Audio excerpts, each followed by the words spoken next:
जो mental math class 8 का आज हम करने जा रहे हैं chapter number 2 linear equation in one variable का लास्ट पार्ट। मैं हूं हरी सर और आप सभी बच्चे देख रहे हैं आपका अपना यूट्यूब चैनल चलो कदम बढ़ाएं।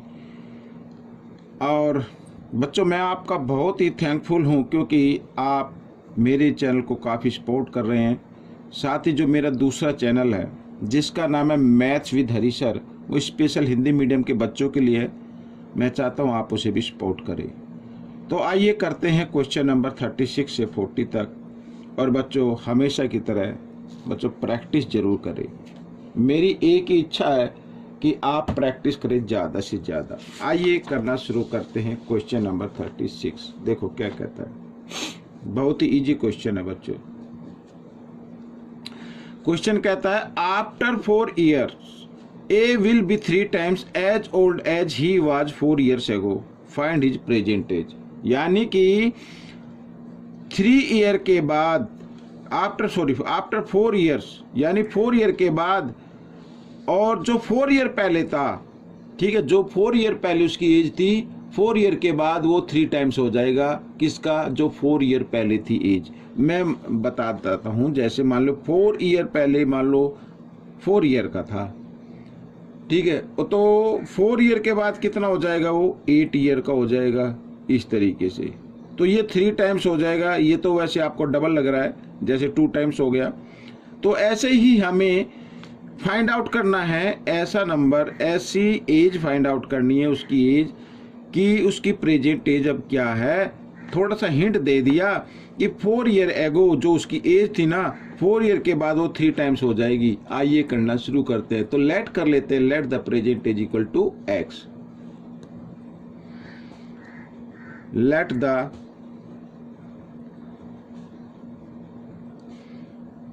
एज इक्वल टू एक्स, ठीक है, अकॉर्डिंग टू क्वेश्चन। ये बच्चों देखो, ये 4 year के बाद की एज हो गई, यानी जो हमने x माना है, या तो x में प्लस कर दीजिए 4 इस तरीके से, और इधर मैं लिख देता हूँ 4 year एगो की। ये एगो यानी पहले तो कम होगी ना, तो माइनस कर देते हैं 4, और बीच में लगा दिया मैंने इक्वल का साइन। लेकिन ये बच्चों इक्वल नहीं है, ये एज इक्वल नहीं है। क्यों नहीं है? क्योंकि इसमें कहता है क्वेश्चन में कि ये जो एज है ना 4 year के बाद की, ये 3 times हो गई किसकी, इसकी। अगर हमें इक्वल बनानी है, ये 3 times हो गई, हमें तो नजर नहीं आ रहा ना 3 times है, लेकिन क्वेश्चन में कहता है कि 3 times हो गई, तो हमें इस एज को, जो पहले की एज है ना, उसको 3 times करना पड़ेगा ताकि ये दोनों क्या हो जाए, इक्वल हो जाए। जैसे ये 2 times है, ये क्या है, 2 times है। अगर मैं यहाँ पे इक्वल लगाऊं तो इक्वल तो नहीं होगा। ये 2 times है, तो हमें इक्वल बनाने के लिए इसको 2 times करना पड़ेगा, ठीक है। इसी प्रकार ये 3 times है, तो इक्वल बनाने के लिए इस एज को 3 times करना पड़ेगा। आइए करते हैं आगे। x + 4 इक्वल 3 को x के साथ मल्टीप्लाई किया 3x, और 3 को 4 के साथ मल्टीप्लाई किया 3 4 जा 12। तो बच्चों x वाले वेरिएबल, ये जो वेरिएबल है इसको ले आए आप लेफ्ट साइड में, इधर आकर ये माइनस का हो जाएगा 3x, क्योंकि इधर प्लस है, और इक्वल -12, और ये इधर +4 है, इधर आकर ये -4 हो जाएगा, ठीक है। माइनस प्लस माइनस होते हैं, 3x में से 1x माइनस करेंगे तो 2x आ गया, और वो भी माइनस का आ गया, और इधर क्या आ गया, -16 आ गया बच्चों, ठीक है। -12 और -4 -16, माइनस से माइनस का साइन कट गया, तो x इक्वल बच्चों हो गया 16। 2 इधर मल्टीप्लाई के फॉर्म में, इधर आकर डिवाइड में आ गया, तो बच्चों 2 8 जा 16, तो x की वैल्यू क्या आ गई, 8 आ गई। यानी प्रेजेंट एज कितनी आ गई, 8 आ गई बच्चों, 8 ईयर। तो यहाँ पर मैं लिख देता हूँ बच्चों, प्रेजेंट एज, ठीक है, प्रेजेंट एज 8 years। ये आपका आंसर बन गया। अब नेक्स्ट क्वेश्चन क्या कहता है, आइए इसको भी देख लेते हैं। A is 20 years older than B, ठीक है, यानी A की एज आपको मालूम हो गई कि वो B से 20 years ओल्डर है, मीन्स बड़ा है, ठीक है। He is also 6 times, और ये भी लिखा है कि वो 20 ईयर बड़ा तो है, 6 times भी है, ठीक, किससे, B से। तो what is the sum of their ages, इनकी एज का हमें सम फाइंड आउट करना है ए और बी की एज का, ठीक है ना। तो आइए, तो इसमें ए की तो कुछ पता है तुम्हें कि ये 20 ईयर ओल्डर है, तो बी की नहीं मालूम है, तो let the age of B x मान लेते हैं, let the age of B equal to x, age of A equal to, यहाँ पर आ जाएगा 20 ईयर ओल्डर है तो x प्लस 20 आ गया। तो दोनों को मैं इक्वल रख देता हूँ, दोनों को इक्वल लिख देता हूँ बच्चों। यहाँ पर ये तो b की एज लिख दी मैंने और ये लिख दी a की एज। अब इसमें कहता है कि a की एज जो है 20 ईयर्स ओल्डर है, वो तो लिख दिया, साथ ही लिखा ही एज आल्सो 6 टाइम्स, ये 6 टाइम्स भी है बच्चों। क्या है? 6 टाइम्स। अब हमें नजर नहीं आ रहा ना 6 टाइम्स है, तो हम क्या करेंगे, इस टर्म को 6 से मल्टीप्लाई कर देंगे, 6 टाइम्स इसको बना देंगे, ठीक है। इस तरीके से इक्वल इक्वेशन के क्वेश्चन सोल्व होते हैं। आइए करते हैं। x वेरिएबल को ले आए एक तरफ, तो 6x इधर ही आकर माइनस x हो जाएगा इक्वल 20। 6x में से 1x माइनस करेंगे 5x इक्वल 20, ठीक है। और x की वैल्यू निकाल ले तो 20/5, 5 पंजा 5, 5 4 जा 20, तो x की वैल्यू आ गई 4। तो ये एज किसकी आ गई? b की आ गई, ठीक है। तो यहाँ पे लिख दो एज ऑफ बी, या खाली ऐसे लिख दो बीज एज, बीज एज कितनी आ गई? 4 इयर्स। और एज की एज क्या है? वो है बच्चों x प्लस 20, यानी x की जगह x की वैल्यू 4 प्लस 20, ठीक है। इस तरीके से तो दोनों को ऐड किया, कितना हो गया? 24, ठीक है, ये ईयर्स। अब क्वेश्चन कहता है कि इनके सम फाइंड आउट करना भाई, in the sum of their ages what is the sum, ठीक है। सम फाइंड आउट करना है, the sum of their ages, ठीक है। तो 4 प्लस यहां पर 24, ठीक है ना। तो कितना आ गया? 28 आ गया बच्चों, 28 इयर्स। ये आपका आंसर हो गया, ठीक है ना। ये रहा क्वेश्चन नंबर 38, ठीक है। क्या कहता है आइए देख लेते हैं, बहुत ही इजी क्वेश्चन है बच्चों। कहता है in an examination a student score 4 marks for every correct answer, ठीक है। जितने भी करेक्ट आंसर उस स्टूडेंट ने किए हैं उसके 4 मार्क्स मिलते हैं ईच करेक्ट आंसर के, ठीक है। और साथ ही लिखा है losses 1 marks for every wrong answer, और जितने रॉन्ग आंसर किए हैं उसमें उसका 1 मार्क्स लेस हो जाता है। अगर 2 किए हैं तो 1 और 1 कितने हो गए? 2, यानी 1 मार्क्स पर क्वेश्चन है एवरी रॉन्ग आंसर, ठीक है। हर क्वेश्चन का जो भी रॉन्ग होगा उसका 1 आंसर क्या हो जाए? डिडक्ट हो जाएगा, माइनस हो जाएगा। इफ ही अटेम्प्ट 75 क्वेश्चन, यदि उसने 75 क्वेश्चन किए हैं एंड स्कोर, और स्कोर कितना हो गया? 125 मार्क्स, यानी उसने 125 मार्क्स लिए हैं, 125 मार्क्स उसने ले लिए। Find the number of correct question, question जो करेक्ट क्वेश्चन की हैं उनके नंबर हमें फाइंड आउट करने हैं, ठीक है। तो लेट कर लेते हैं बच्चों, let the number of correct question equal to x, ठीक है। ये करेक्ट क्वेश्चन हो गई। नंबर ऑफ रॉन्ग क्वेश्चन, भाई रॉन्ग क्वेश्चन टोटल कितने किए? 75। अगर 75 में से हम करेक्ट क्वेश्चन माइनस कर दें तो रॉन्ग आ जाएंगे ना, तो ये आ गया। आइए अकॉर्डिंग टू क्वेश्चन कर लेते हैं। क्या कहता है क्वेश्चन? भाई ये करेक्ट क्वेश्चन है, इसके मार्क्स ये जितने भी मान लो 2 और 3 हमें नहीं पता कितने हैं ये, तो इसके मार्क्स कितने मिले उसे? 4, तो इसको 4 से मल्टीप्लाई कर दो, ठीक है। और यहाँ पर जो है, अब भाई रॉन्ग आंसर क्या होंगे? माइनस होंगे। रॉन्ग आंसर जो है वो तो माइनस होंगे ना, जो भी है भाई वो तो ऐड होंगे नहीं। अब ऐड नहीं होंगे तो उनको माइनस के लिए माइनस का साइन लगाना पड़ेगा, ठीक है। किससे? यानी 1 मार्क्स मिले हैं, ये 75 माइनस x इतने किए, तो इसको -1 से क्या कर दो? मल्टीप्लाई कर दो, क्योंकि ये जो 1 मार्क्स है ये लॉस हो रहे हैं, यानी ये डिडक्ट हो रहे हैं, माइनस हो रहे हैं, इसलिए -1 से इसको क्या करना है? मल्टीप्लाई कर देना है। और अब टोटल यानी right question minus wrong question, तभी तो आएगा ना टोटल। तो टोटल मार्क्स उसके कितने आए? 125। ठीक है, ये राइट क्वेश्चन के मार्क्स हैं, ये रॉन्ग क्वेश्चन के मार्क्स हैं, दोनों को माइनस करेंगे तभी तो आएगा ना उसने कितने लिए, ये आ गया। आइए करते हैं। 4x -1 से मल्टीप्लाई करेंगे तो -75 आ जाएगा, और माइनस माइनस प्लस हो जाएगा, इक्वल टू 125। और x को ले लिए 4x और 1x, इनको ऐड कर लीजिए, 5x इक्वल टू 125। ये 75 इधर माइनस में इधर आकर ये प्लस में हो गया। ठीक है, और प्लस किया तो कितना आ गया? 200 आ गया बच्चों। तो x इक्वल 200, और 5 इधर मल्टीप्लाई में तो इधर आकर ये डिवाइड में आ गया, यहाँ से माइनस किया, 5 4 जा 20 और ये 0। तो x क्या था? Correct question. तो करेक्ट क्वेश्चन कितने किए बच्चों? 40 के। ये आपका आंसर आ गया, बहुत ही इजी था। ठीक है, आइए करते हैं क्वेश्चन नंबर 39। ये रहा आपके सामने क्वेश्चन नंबर 39। ठीक है, ये रहा। तो क्या कहता है क्वेश्चन 39? देखो, divide ₹460 among R, S and T। ठीक है, 3 हैं, ये लड़के हैं या लड़कियां हैं। 460 को डिवाइड करना R में, S में, T में। ठीक है, सो दैट, इस प्रकार करना ताकि the amount received by R, जो R को पैसा मिले वो 5 टाइम्स हो, किससे? As much as S share, जितना शेयर S को मिलेगा उससे ये 5 टाइम्स ज़्यादा मिलेगा।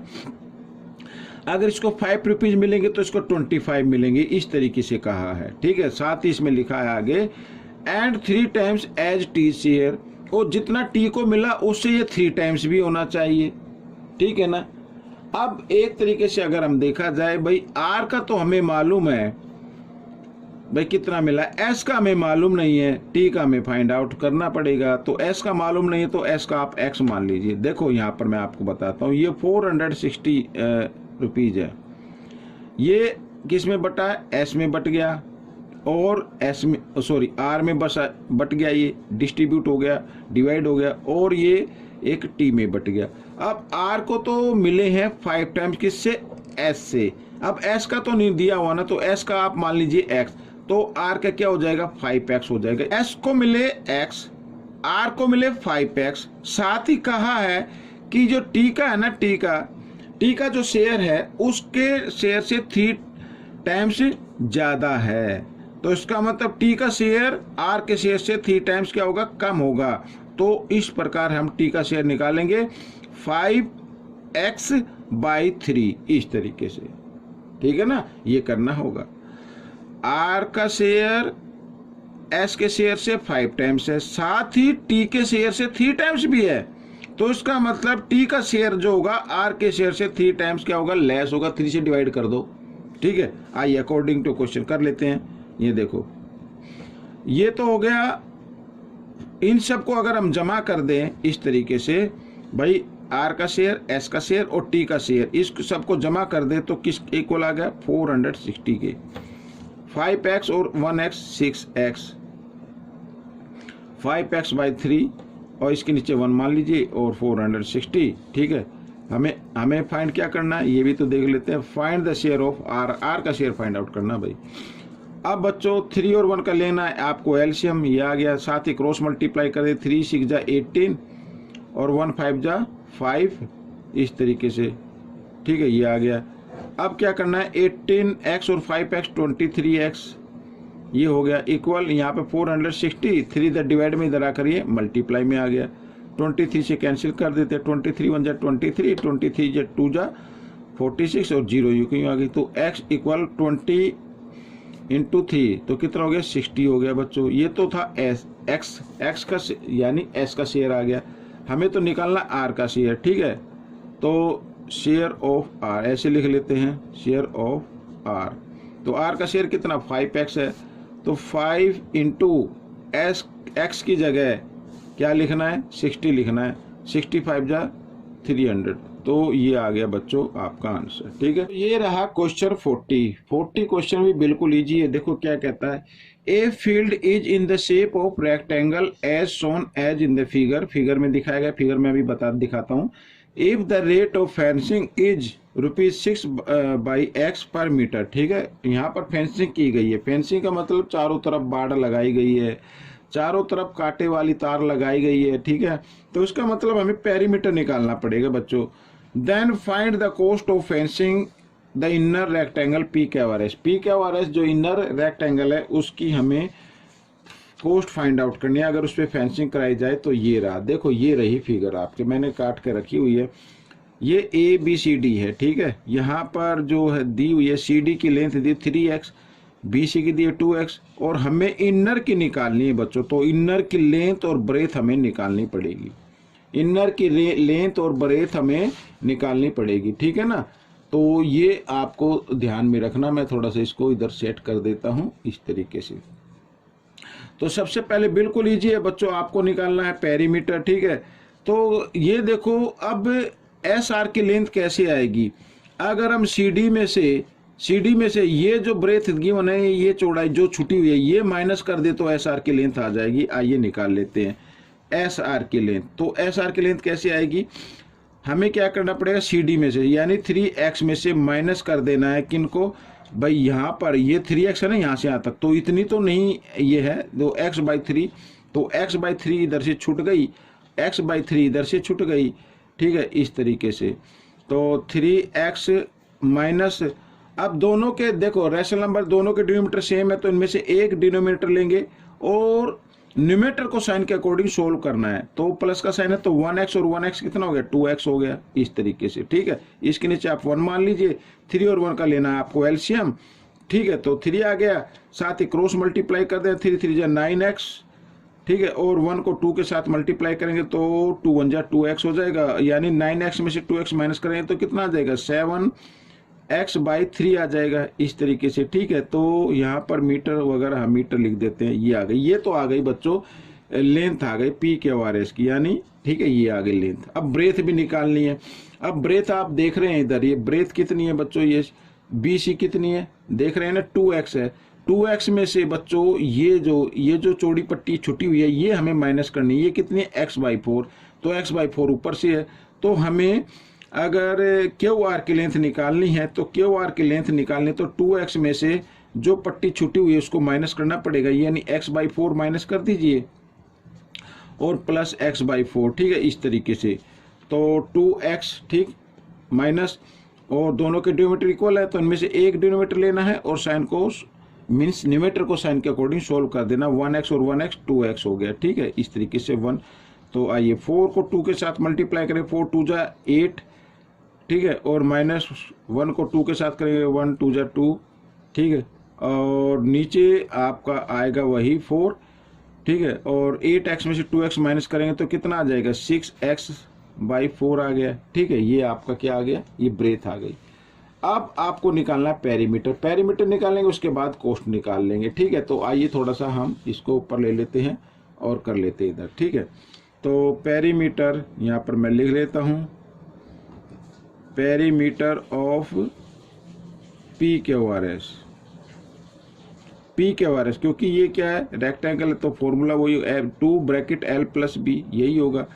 तो 2L क्या है बच्चों, L आगे हमारी 7x/3, ठीक है, ये रही 7x/3, और प्लस B क्या है, ये रही 6x/4, ठीक है, इस तरीके से। तो इसको थोड़ा सा ऊपर कर लेते हैं।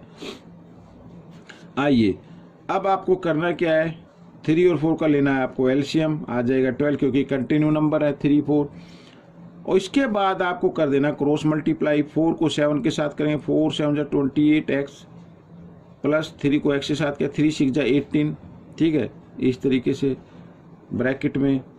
अब यहाँ पर 2 से आप चाहे तो कैंसिल कर सकते, 2 1 जा 2, 2 6 जा 12, इस तरीके से, ठीक है। अब क्या करना है, 28x और 18x कितना होता है, 8 और 8 16, यहाँ पर लिख देता हूँ 16 का 6 कैरी 1, 2 और 1 3 और 1 4, तो ये 46x/6 आ गया बच्चों। ये आ गया पेरीमीटर, आपका पेरीमीटर आ गया, ठीक है। अब कोस्ट निकालनी है, तो कोस्ट ऑफ 1 मीटर, 1 मीटर की कोस्ट गिवन है बच्चों 6/x रुपीज, ठीक है। तो कोस्ट ऑफ 46x/6 मीटर की कोस्ट कितनी होगी, ज़्यादा होगी तो मल्टीप्लाई कर देंगे। तो 46x/6 इंटू 6/x, इस तरीके। तो 6 से 6 कट गया, x से x कट गया, तो 46 आपका ये आंसर आ गया बच्चों। तो ये क्वेश्चन आपका सोल्व हो गया। बहुत इजी क्वेश्चन था। आपको कैसा लगा मुझे ज़रूर बताएं। और हाँ, प्रैक्टिस ज़रूर करनी है, ज़्यादा से ज़्यादा प्रैक्टिस आप करते रहिए बच्चों। मैं चाहता हूँ आपकी अच्छी रैंक आए, अच्छे मार्क्स आए। ठीक है, हर क्विज में आप पार्टिसिपेट कीजिए। मिलेंगे नेक्स्ट पार्ट में। Till then, thank you.